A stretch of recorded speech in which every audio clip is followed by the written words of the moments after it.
احلى فطور للسكس باكس. تعالوا اليوم نعمل فطور ونحافظ على السكس باكس. ممكن تكون في شغلات صادمه لكم في فطور اليوم وشغلات ترفع الانسولين بالنسبه لكم وتعمل مشاكل، لكن انا راح اصور حلقه جدا قريبا اليوم، راح اصورها ونحزلها قريبا، كيف تستخدم الانسولين لمصلحتك وتذويب الدهون وللسكس باكس. فخليكم معي في الفطور اليوم. اول شيء بخاخ زيت زيتون، بعدين بيض،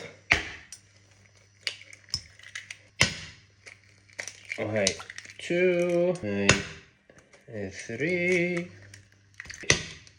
4 5 هاي 6 رشة ملح، فلفل أسود، ونخلطهم. بعدين راح نجيب موتزاريلا فريش، بعدين بنجيب جرانولا. صحيح جرانولا مليانة سكر، راح نتعلم كيف تاخذ السكر يرفع الأنسولين بس أنت تستفيد منه. استنوا هاي الحلقات قريبا، فإذا مش متابعني تابعني عشان تشوف هاي الحلقات. بنحط جرانولا،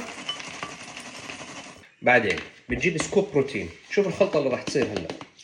بنحط سكوب بروتين، حليب خالي اللاكتوز لانه انا اللاكتوز بيعمل لي شويه مشاكل. شكل ايش على الجرانولا هذا الشكل.